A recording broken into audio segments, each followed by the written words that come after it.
très jolie histoire raconte que Saint-Pierre était tellement occupé qu'il laissa par inadvertance tomber les clés du paradis. Elles prirent racine et donnèrent naissance à une très jolie fleur que l'on appelle aussi les petites clés du paradis. C'est la messagère du printemps. Son nom vient du latin primavera, le premier printemps. C'est la prime vert que les anciens appelaient aussi la prime voire. La prime vert des jardins, Primula acolis, c'est une plante acole sans tige.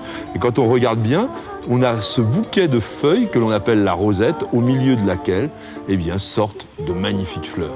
La prime vert des jardins, c'est vraiment la fleur de saison, le moment d'en faire des massifs, des décors de balcons et de jardinières, et pourquoi pas même une toute petite potée pour vos fenêtres. Suivez-moi, je vais vous donner vos conseils.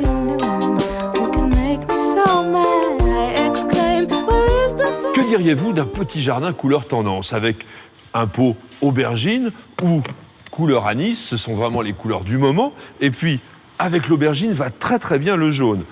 Un genêt porlock, et puis bien entendu, nos primes verts, et savez-vous que la prime vert, à l'origine, sa couleur est jaune.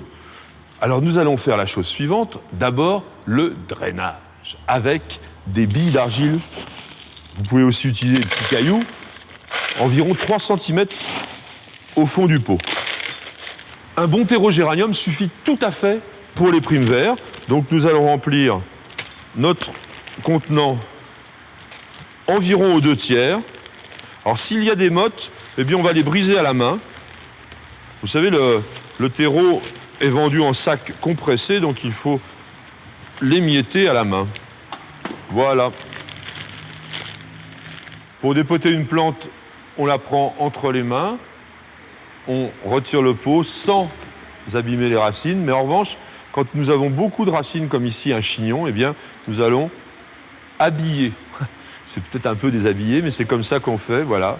Il faut tirer un peu tout ça, parce que sinon les racines vont rester en chignon. Voilà. Et donc on va placer notre genêt bien au centre. Je peux retirer ça, c'est pas gênant. Voilà.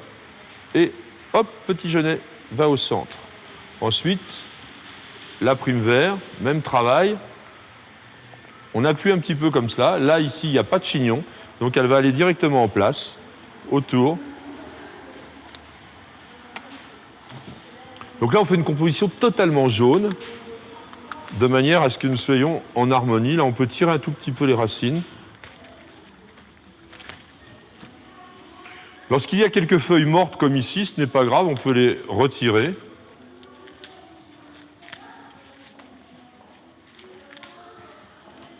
Ça s'appelle toujours habiller la plante.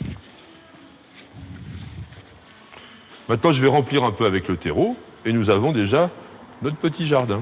Alors surtout, n'hésitez pas à faire passer la main bien à l'intérieur des plantations, de manière à ce qu'on soit certain que le terreau va pouvoir recouvrir l'ensemble des racines. Il ne faudrait surtout pas que les racines se trouvent à l'air libre, sinon les plantes sécheraient très rapidement. On termine par un bon arrosage et le tour est joué.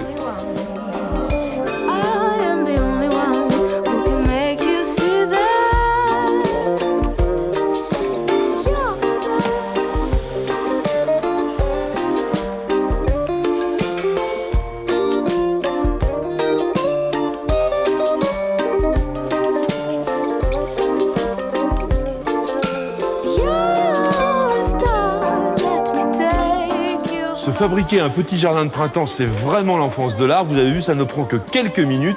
Et grâce à la grande diversité des primes verts, vous avez la possibilité de faire des décors à l'infini.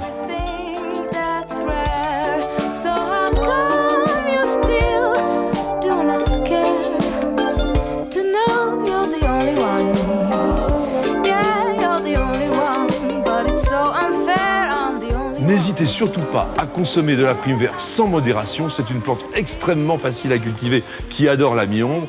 Et j'aimerais terminer avec ces quelques vers. Tu fleuris, ô prime vert, au sein naissant du gazon, et tu sers de messagère à la nouvelle saison. Vous avez aimé notre émission? Alors rejoignez notre communauté de passionnés de plantes et de jardins en vous abonnant à notre newsletter sur Nos Jardins TV.